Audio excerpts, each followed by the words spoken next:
Previously on MasterChef Australia. I love that you're buzzing today. You're like buzzing. It's top 5. I'm so happy. It's been an unforgettable week. Whoa! On the brink of the semi-final. Wow. It is off the chart. Amazing. I'm speechless. It is just perfect. The very last immunity went to Dopinder. And a very special one-bite wonderland This is wild. It's like that Willy Wonka thing where you cram a 3-course meal into a tablet. was the end of the journey for Ben.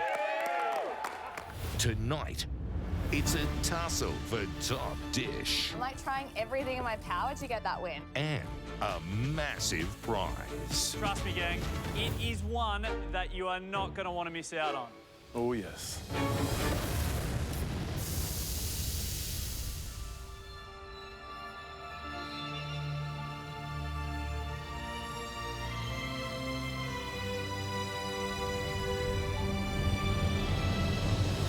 Here we go!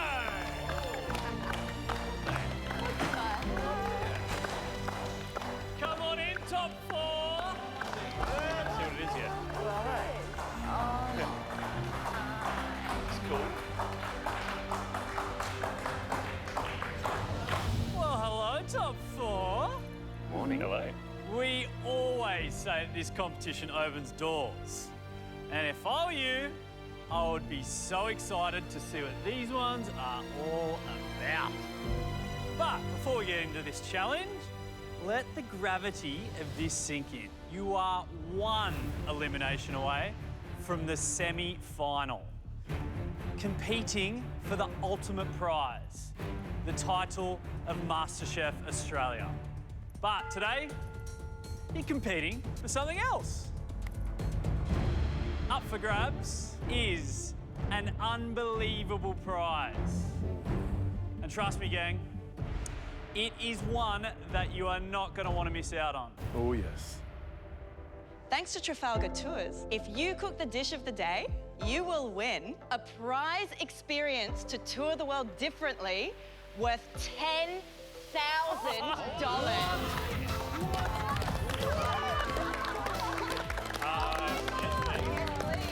10 grand worth of travel. I mean, come on.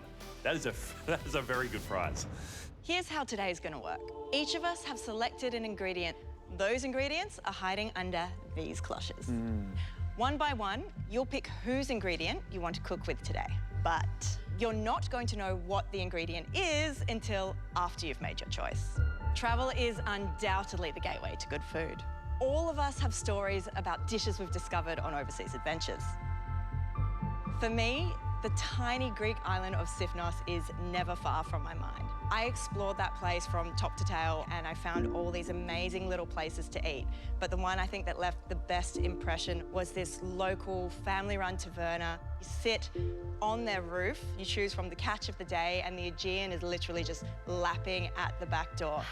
And there was this one dish in particular that was just so beautiful in its simplicity that it made me really teary while I was eating it.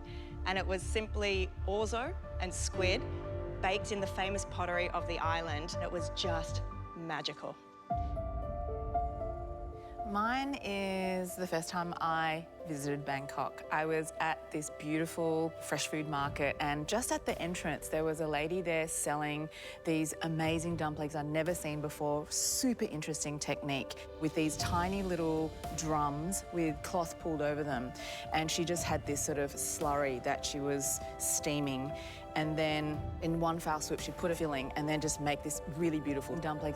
And I think it still stands as one of the top 10 most delicious morsels I've had overseas. And it was a really cool story as well because she'd inherited the stall from her mother-in-law and it was a 50-year-old stall.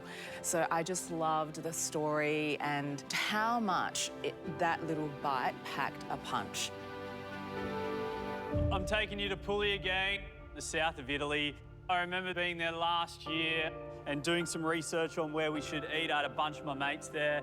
And I'm super passionate about having those experiences with friends overseas around food. Found this place right on the water. There was this big old fishing boat, and every day they'd fill it up and pack it with ice and bring in the catch of the day. And it was stacked with the local catch like from shellfish to oysters to lobsters, and all you did was kind of wander down, pick what you wanted, and then they'd cook it up for you out the back. We sat there for like 5 hours. Salt on our faces, champagne in our glasses, and just enjoyed what the Italians do best, simplicity, with my love of seafood. Well, for me, it will have to be south of Spain with the family. So we end up choosing a place opposite the bull ring. And the restaurant created a dish from, obviously, guess what? From? The tail.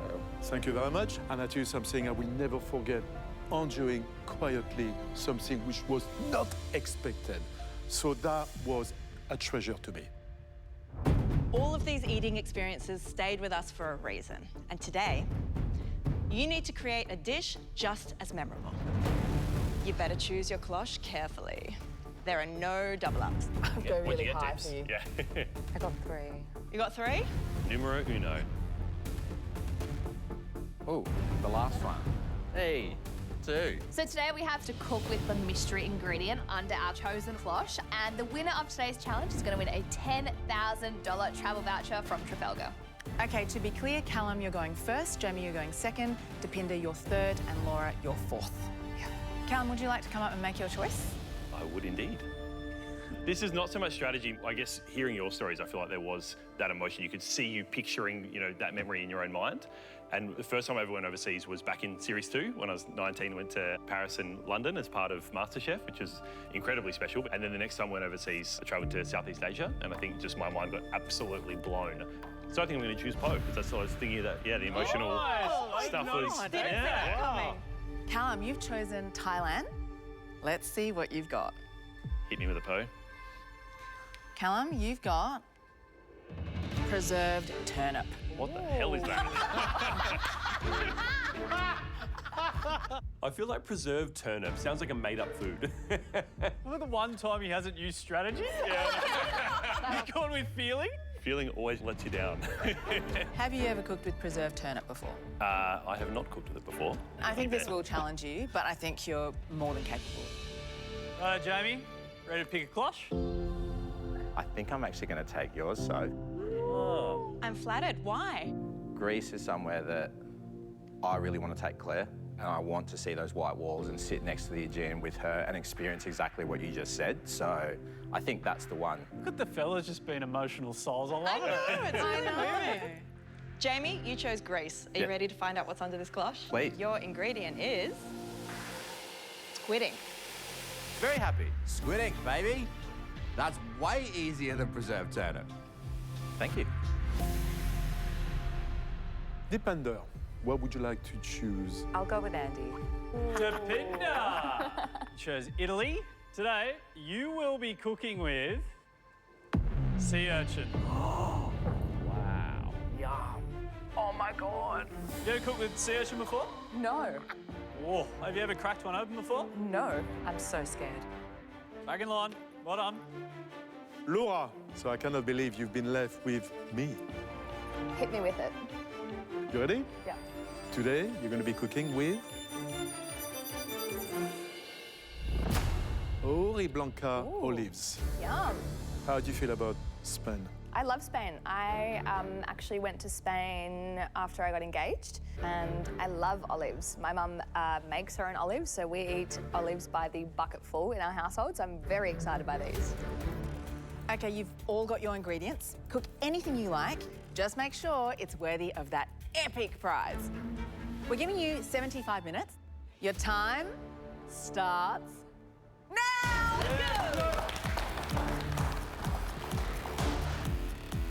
You got this, babes. I think after 5 months, I'd know where the eggs live, right?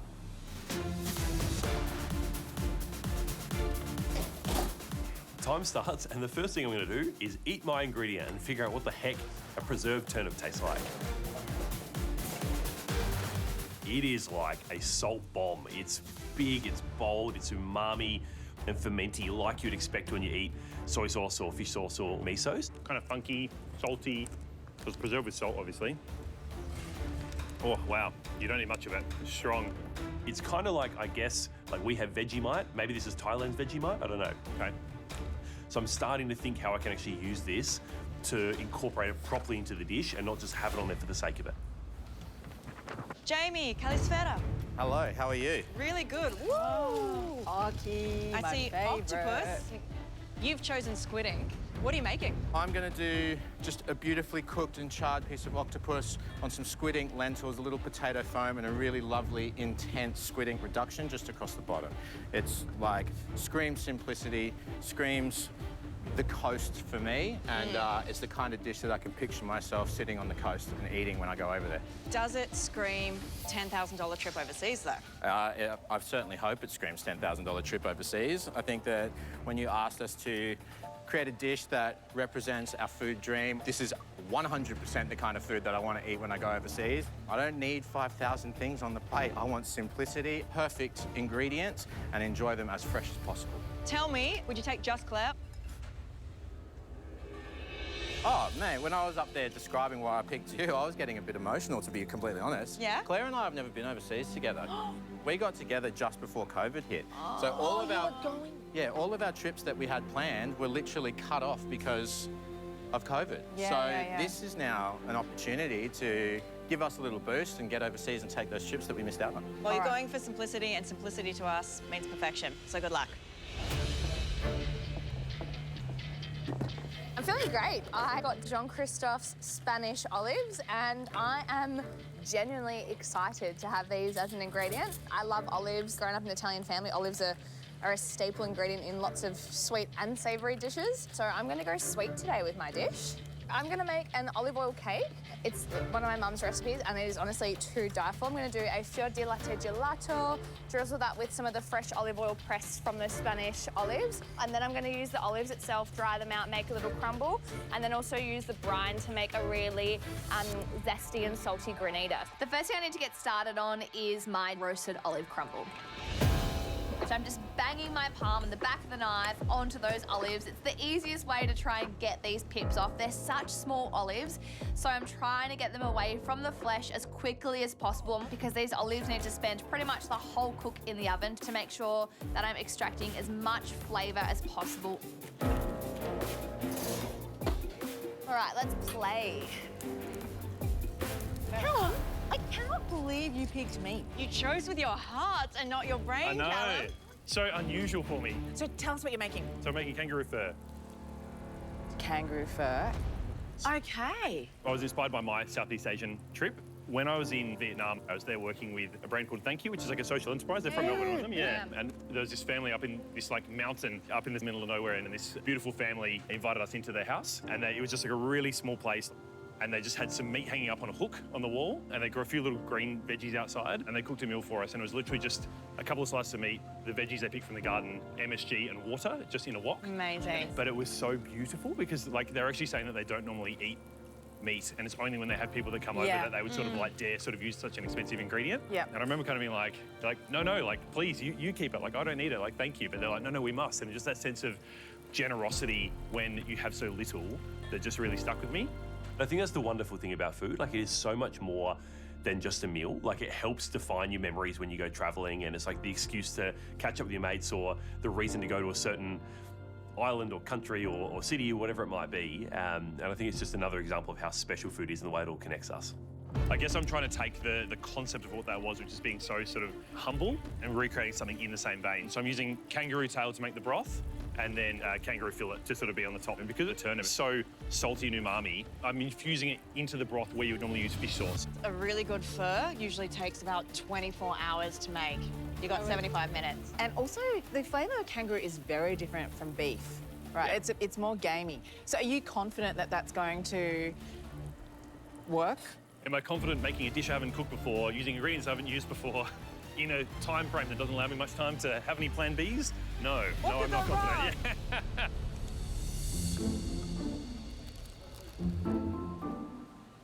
My mind is blown right now because I have to cook with sea urchin. If I can get it out. I don't know what to do with it. I've never cooked with sea urchin. I don't even know how to open it up. I'm actually dying.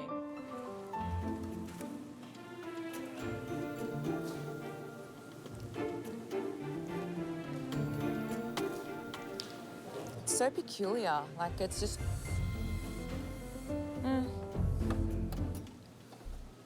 Just tastes like the sea. Just, it's so seaweedy. Sea-like. I'm just like going to the pantry just to get inspiration. Today's dish is going to be trial and error for me. I'm going in completely blind. I've never cooked with sea urchin. I actually don't know how to cook it, to be honest. The only time I've ever had sea urchin was raw, and it was a part of an omakase course. This is probably the most amount of time I've spent in the pantry. I have no idea what I'm going to do, and it's completely thrown me out of my comfort zone. I'm feeling genuinely challenged.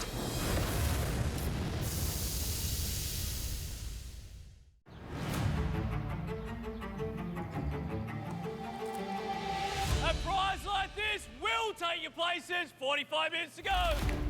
Hold on.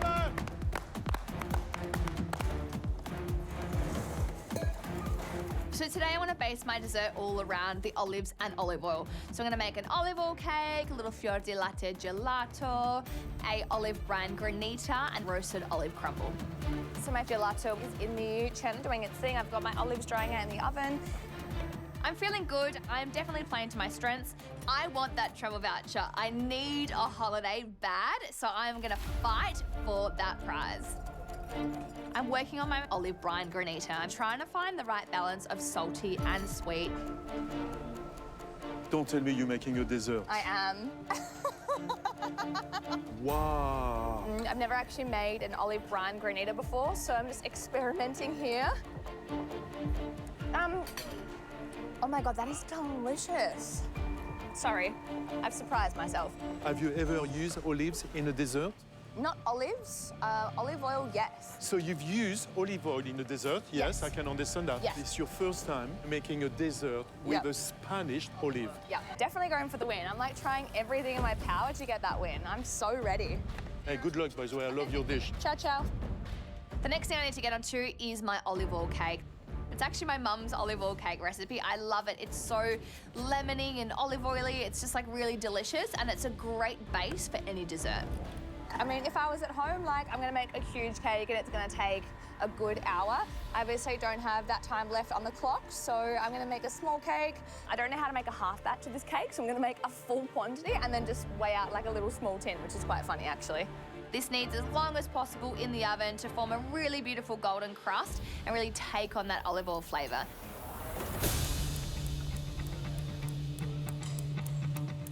My dish today is kangaroo and preserved turnip fur.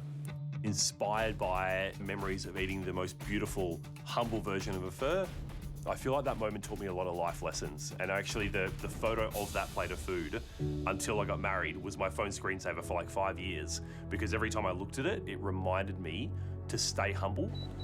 So, my kangaroo tail broth with turnip is cooking away. That's in the pressure cooker. That's doing its thing. A fur will typically have a braised meat and then a raw fresh meat that the broth actually cooks as you pour the hot broth over the bowl of soup. In your classic fur, there's going to be rice noodles in there, but the memory of the dish I'm trying to recreate here is essentially meat, vegetables, and broth. So instead of having the noodle element, I'm going to pickle some fresh turnip using the preserved turnip, and I'm going to use some lily pillies instead of the bean sprouts. I think if I can pull off what is quite a quirky dish, I've got every chance of making a memorable meal and maybe winning the challenge.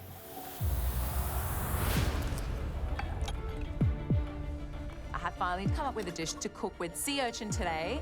Deepinder. You still love me? Yeah.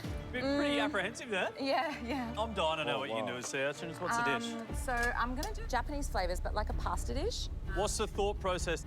The only time I've had sea urchin was at a Japanese omakase, Yeah. and I had it raw.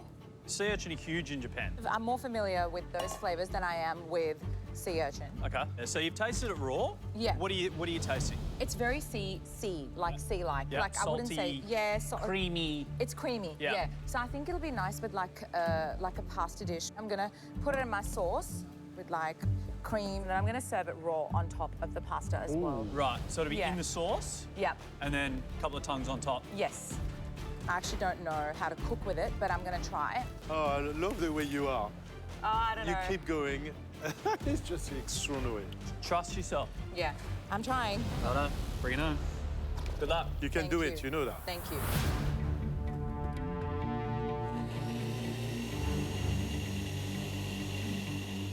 These guys definitely all have travel on the brain. I want to start with Jamie. So he picked squid ink from my cloche, and he's going really simple, but going for flavour and perfection. He's doing an octopus tentacle, which he's assured us will be perfectly cooked. And then the squid ink he's incorporating into lentils, and is also doing a squid ink reduction and some foamed potato. So he knows he has to get it really right, and he wants to get it really right because he wants to take his partner on their first overseas trip together. Okay, Callum. So he's doing, get this, a roux fur. Kangaroo. Yeah.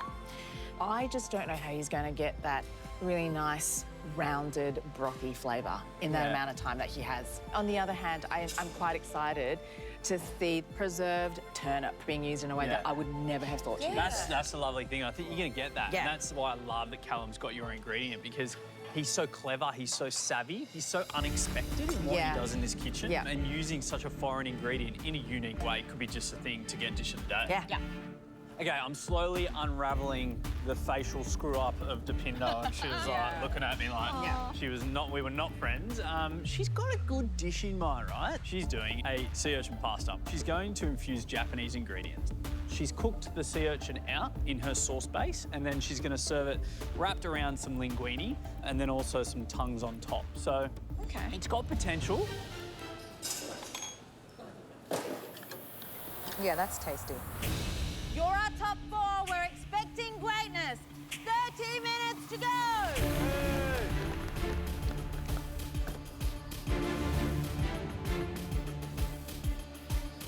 Today I'm making charred octopus with squid ink lentils, a hot potato foam, and a squid ink reduction. The octopus is just cooking away. It just takes time, and I'm going to keep an eye on it, and then that's going to be finished over the hibachi. My lentils are nearly done. Now it's time to start building the big flavour element on my plate. I'm making an octopus and squid ink dashi that I'm going to reduce right down till it's almost sticky and like a paint. I want this to be super, super hyper reduced. Now's the time I can start adding the key ingredient of the day, my squid ink. I don't want to add too much because it's going to further intensify as it reduces. This needs to be the highlight of the show, but it can't overpower. The main inspiration behind this dish is my partner, Claire. Claire is the rock of our family. She makes sure I'm sorted. She makes sure the kids are sorted. Since I've been away this whole time, she's been looking after the business. Claire is a powerhouse of a woman, and I'm very lucky to have her in my life. 10 grand in travel vouchers would be unbelievable. I would love to be able to take Claire on all the holidays that we've missed because we've been working so hard. She deserves it more than no one else in the world that I can think of.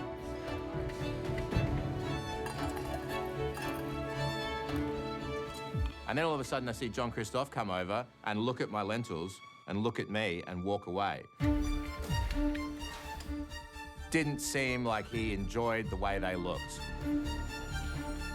John Christophe loves his lentils and he's very picky about it.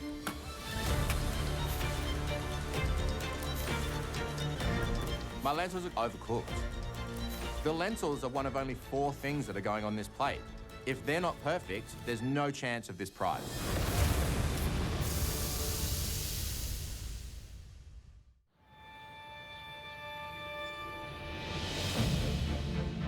I'm just redoing my lentils. They're a little bit overdone first time round, so I want to make sure everything's perfect. Can't put up a food talking about simplicity and not get the simple things right. Jamie, lentils 2, lentils 1? Lentils 2 in here. Lentils 2. Wait. You know, Jean-Christophe is like very specific about his lentils. Very specific. Understandable. Lentils are notoriously hard to cook, and if I don't get this batch right, I won't be winning this prize. Only 20 minutes to go.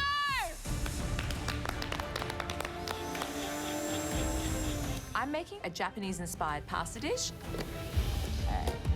I've blitzed all of the sea urchin into the sauce. Just gonna taste this sauce a couple more times. This is my main sea urchin element. Yeah, that's tasty. That's really tasty. I'm gonna toss some prawns through the pasta as well, just to accentuate that sea flavor. Let's get on to this pasta. Okay, guys, 15 minutes to go. Come on, allez, allez.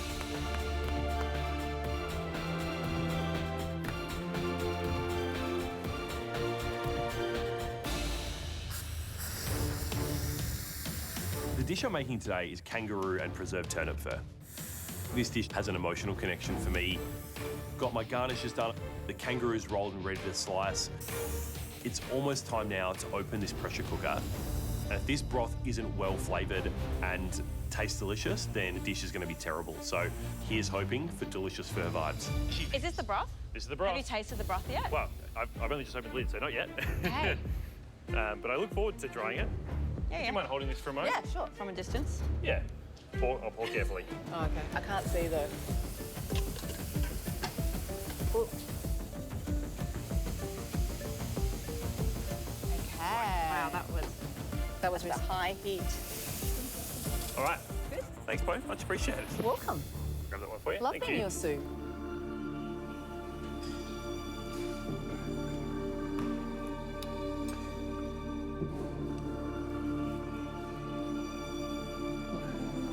It's definitely got that kangaroo sort of like meaty savouriness there, but it doesn't have that fermented sort of saltiness from the turnip, and that is a big problem. I've promised the judges an amazing broth, and right now it's not amazing, so I need to intensify this and fast. Did you try it? It tastes nothing like that. Callum, have you tasted your broth? I have just for the first time, yeah. What do you think? The turnips didn't add as much salt as what I was anticipating they would. So I'm going to reduce it down a bit now, and then I'll add some more and try and just get that salt balance right. Yeah, make that broth perfect. Thank you. Good luck. It is like all systems go. I'm getting more spices in there, getting more turnip in there, I'm reducing it hardcore. I have to save this broth.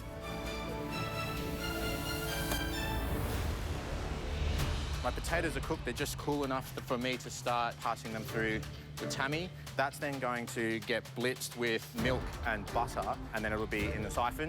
So that'll be a nice little foam over the top. I want this potato foam to have a beautiful, light, mousse-like texture because it's going to be soft and sweet and envelop everything else on the plate. The octopus is coming out of the dry fry. I slice a bit off the top, taste it, and it's exactly the texture I want. It's still got bite, but it melts away once you chew it. It's full of that beautiful octopus flavour. This just needs a light touch over the fire. It doesn't need long, it just needs to pick up little nuances of smoke, and it's exactly what I wanted to give the judges. It's time to have a look at the second batch of lentils. They're just starting to fall apart on the outside. It's exactly how I want them. I'm going to finish it off with a pan to make sure I get some more flavour in there, and that's where I'm going to introduce the squid ink. That was quite a lot of squidding. I don't want the squid ink to just be a little tip of the hat. I want it to be the heart and soul of why this dish is special. Take your taste buds on an adventure. You've only got 5 minutes to go.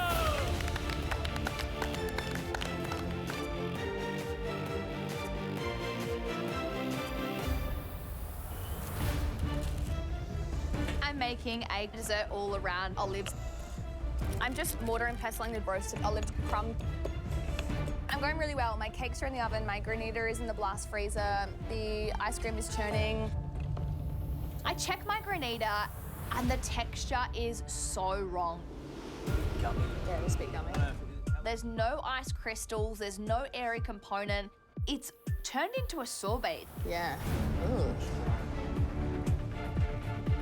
Too much sugar, surely, no? But it's actually delicious. So, I'm gonna keep it as a sorbet option. Laura, Hi. how's it going here? The granita didn't work, but it almost turned into sorbet. Oh. So I have like a mistaken sorbet. That's an olive component, isn't it? Yeah, it's olive brine. Yeah. It's really yummy. Okay, but you Yeah, still yeah, got your cake. Well, it's not cooked yet. Mate, you're pulling a Poe big time. How not cooked is it? What happens if that cake doesn't cook? Yeah. I don't have a cake.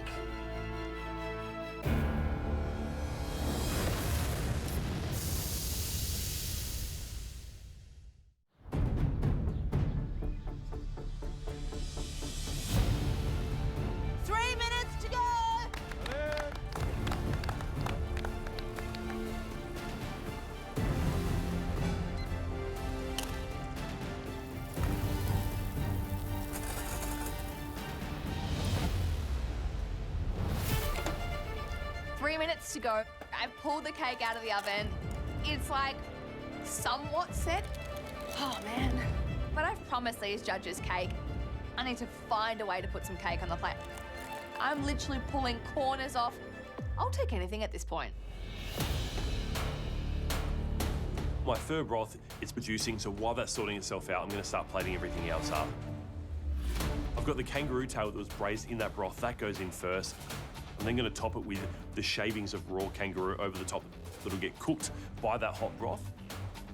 I'm then going to start layering up all the little elements of the turnips, lily pillies, which are the bean sprouts effectively, turnip leaves as well. And then finally, I'm going to garnish with some extra fermented turnip because I think one of the really lovely things about it is the texture. Go, Jamie. Always. Need a last-minute run. I want this dish to be striking. I have this beautiful white porcelain plate to represent the walls all along the coastline of Greece. Big slick of the paint that I've created from the dashi and the squid ink. And then I start to plate everything around that. I've got my squid ink lentils on one side, top it with some of the perfectly cooked octopus. It's already shaping up to be one of the most beautiful dishes I've put up this year. And it's going to scream $10,000 trip. Okay, all right. My pasta's done. I take it out really quickly, press it, and it's al dente. It's really, really good. I add my prawns into the sauce, I add the pasta, give it a quick toss, and it looks amazing. Okay, let's do this. I'm thinking about plating up now. I go in with the pasta in the middle, and then I start to place some prawns on the side, a little bit of prawn head oil, and this beautiful sea urchin tongue sitting on top just to accentuate that flavour. Okay, garnishes. With nori clumped up on one side and a garnish of chives.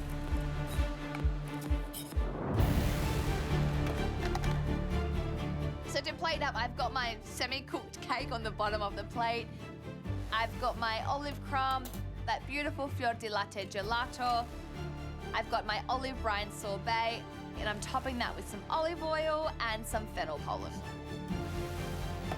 This is so far from what I planned, it's not even funny. Like, how did I get from A to, like, Z?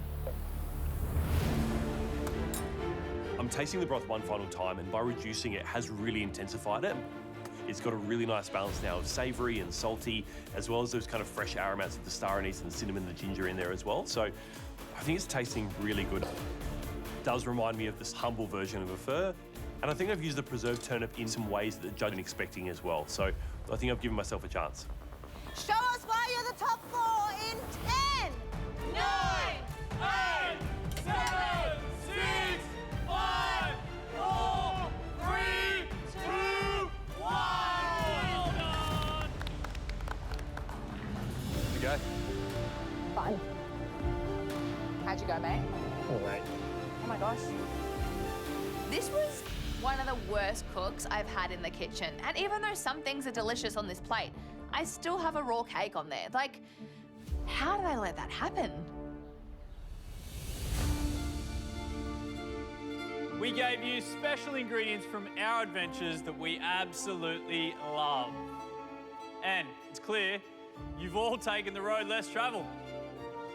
There is an extraordinary prize on offer for the top dish. We'd like to taste your dish.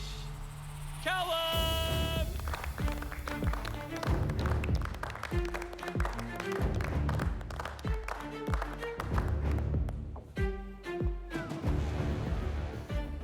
Whoa. Fragrance. It looks very pretty and colourful. Thank you. What have you made us? Kangaroo and preserved turnip pho. Kangaroo fur is not the first thing that would have come to my mind if I saw preserved turnip. And it was interesting because you had first pick and you came straight for my cloche, and your comment was, "What the hell is that?" Yeah, that was my first reaction. And then the second thing I thought was embrace the unknown and see what happens. Callum, if you won the $10,000 travel voucher, where would you go? My wife and I have been talking about going to Greece, actually. Yeah, Greek Islands has your name all over it. Obviously, I'd love to win for me today, but, you know, my wife's 8 months pregnant, 2 young kids at home, and she's, like, doing all the parenting stuff. whilst heavily pregnant. Yeah, if anyone deserves a holiday, yeah, I'd love to take her somewhere. Well, as you know, Callum, pho is all about the broth, so let's see if this broth gets you that ticket to Greece. Interesting.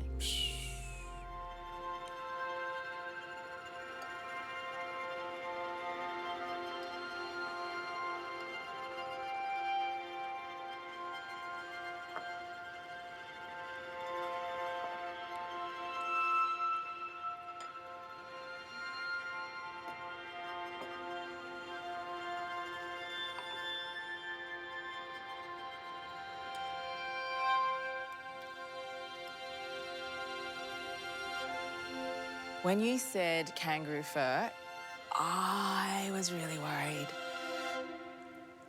But it is really good.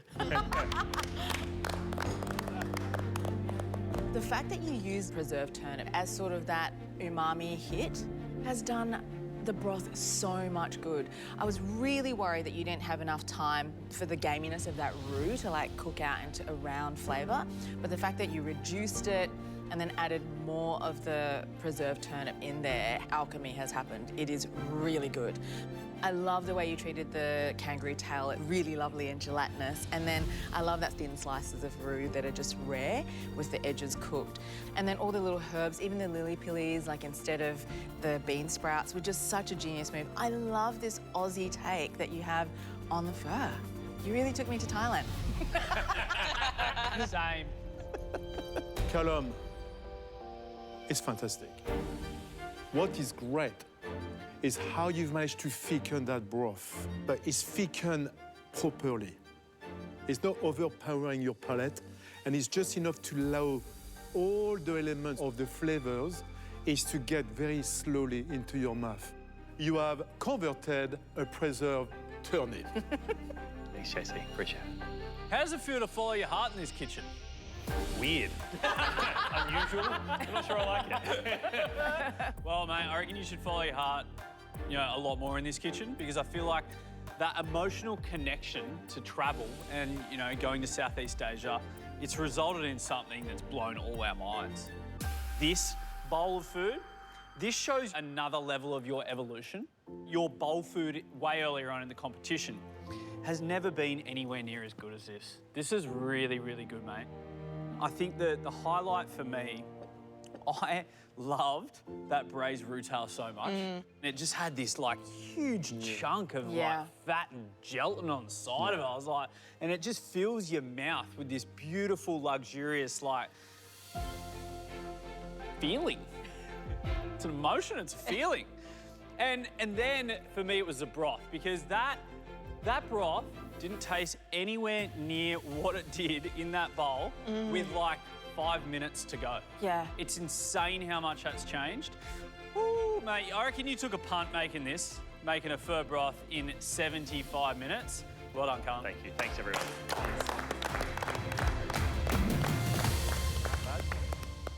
Thanks, mate. We'd like to taste your dish, Deepinder.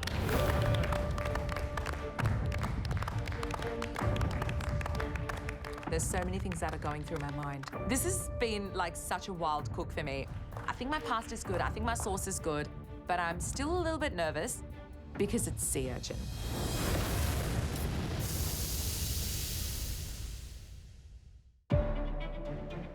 Deepinder, what have you made? I've made a Japanese sea urchin style pasta dish. When I lifted that cloche and you locked eyes with those sea urchins, that was not a happy face. Oh, I've never cooked with sea urchin before. I've only ever eaten it once, and it was raw. So I didn't know what to do with it. And I've tried to do my best. I was constantly tasting. Every single time I added a new element to the pan or a new ingredient, I just tasted it. I tasted the ingredient before adding it into the pan and then tasted it after. And I think that was the only way to go in this cook. Well, I'm looking forward to seeing how you've married Japanese flavours and sea urchin, so I reckon we get stuck in. Yeah.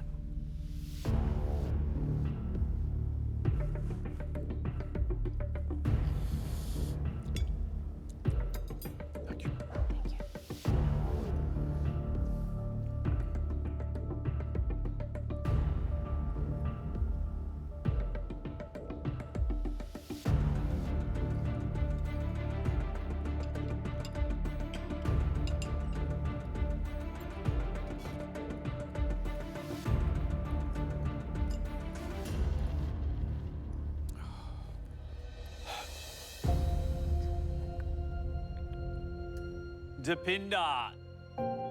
The concept of introducing Japanese flavours to a noodle or pasta dish with sea urchin, like many, many ticks. I think they go so, so well together.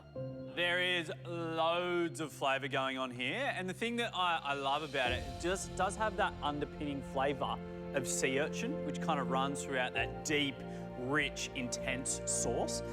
I gotta say, I did not think I was gonna get this plate of food from you when I revealed sea urchin was what you had to cook with today. So it's another really good cook for you because you really did have to work and work really hard. So well done. Thank you.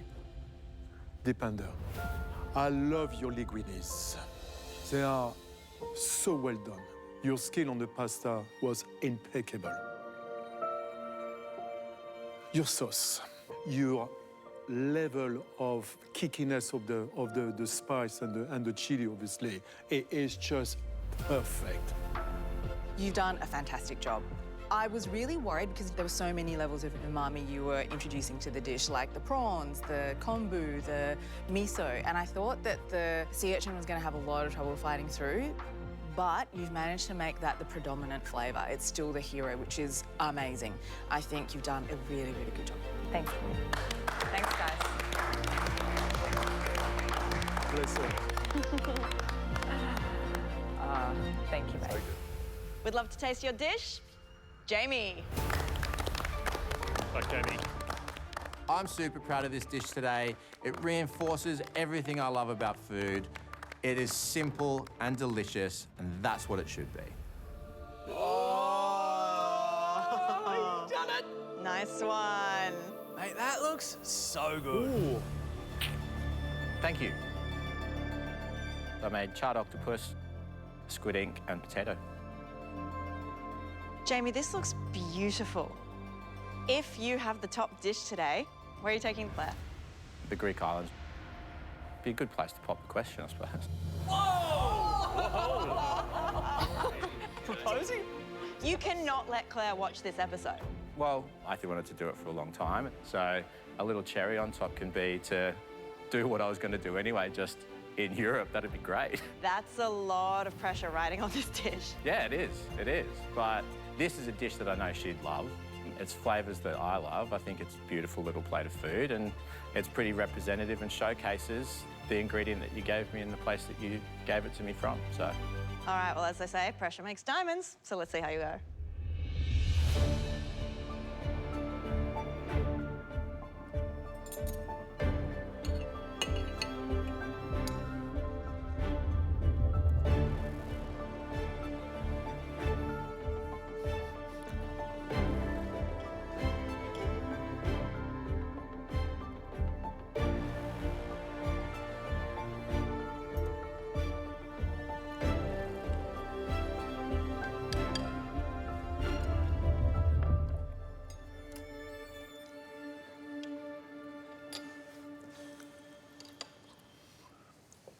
Jamie, some pretty bold moves there, from the way you plated the dish to being really concise in the number of elements that you had on there.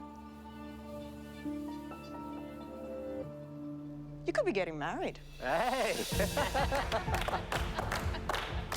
Oh, have me sweating there. I think you used squid ink in the most beautiful way here. That really bold brush stroke was really stunning. And at first I thought that lentils might have been a little bit over-seasoned because of all that dashi and that salinity from the squid ink. But with that perfectly smooth potato foam, it was so great just rolling around the mouth. And your octopus, I don't think you could have cooked it better. You could be in with a shot today. Thank you. Jamie, what you did was very smart. I like the fact that you've actually used ink as the main ingredient, and you managed to cook it down to something which is super delicious. I love your potato mash. Well done for changing your mind and rectifying the mistake of your lentils, to cook them again and to retain the bite. That is very, very special. Well done. Thanks, Chef. Jamie, this is simplicity just done on another level, bro. I thought the octopus was so well done, just that right amount of bite, And it was crucial to put that thing over the smoke because it just gives another dimension to the dish. But the squid ink was my favourite part. It gave a really great body to the lentils and also pulled them away from that real earthy nature that they have. Mate, that's fire. As far as I'm concerned, you should be super stoked. Thanks, guys. Well done. Ah, that was a good dish. Well done. Well done. Right, That was sick. Oh my good. God, if you get married. Finally, we would like to try your dish, Laura. Looking at my dish, I've got cake on there that's not perfect. I've got a sorbet that was meant to be a granita. I pushed myself to do something really different today and it just didn't pay off. This is a horrible feeling to have, walking a dish up that you're not completely proud of. No. So I've gone sweet and I've done an olive oil and lemon cake with a fior di latte gelato, olive brine sorbet, and then roasted olive crumb. You don't give up, huh? Nope. The cake just didn't cook, but the texture's just not what it should be. It's not caramelized, but I had to put it on there. Okay, Laura, let's have a look.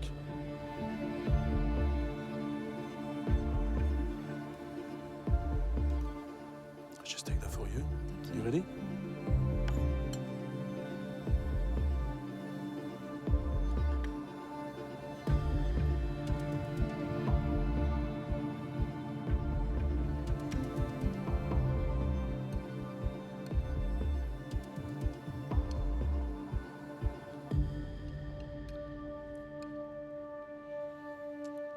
Oh.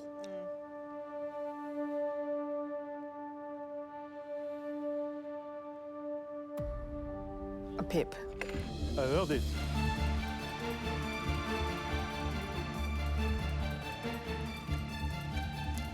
There's a few in there. Oh, God.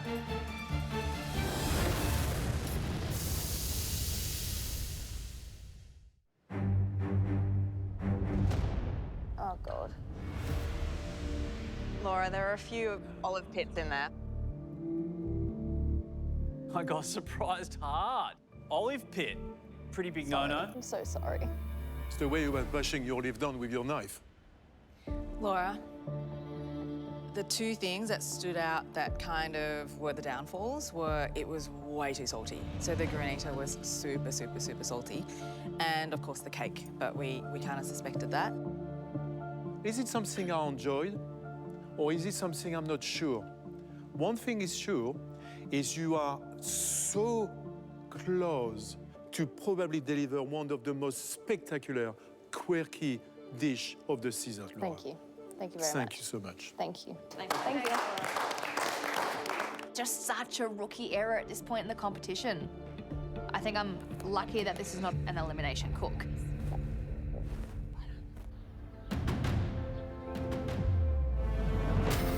Even though you all deserve a little vacay, one of your dishes took us on an unforgettable adventure. It was thoughtful, immaculately cooked. Texturally, it was a joy to eat, and the flavours married together perfectly.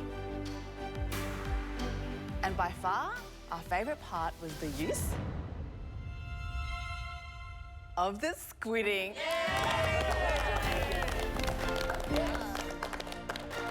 I'm going on holiday, baby. Everyone, I think I hear wedding bells. That's awesome. That's so good. I had her in my mind when I was cooking it, and so here we go. How good. Jimmy, your dish was absolutely phenomenal. Well balanced, superbly executed. Every element were perfect. And the most important thing is your ink was so dominant in your dish. So well done. And don't forget. Yeah, that's right. Yeah. We won't let him. Don't worry. Congratulations. Tomorrow night on MasterChef Australia. In round one, you need to decide whether you're making a savoury dish or a sweet dish. Either with what you can see or the ingredient under the cloche you can't see. Come on! This gamble is bigger than anyone anticipated. At this point, if you're not a top dish, you're automatically a bottom dish. Oh my God, I'm so nervous. Because this 2-round elimination is their ticket to the semi-final. There is no room for error here. I'm terrified. This dish is not going to be enough. God, what have I done?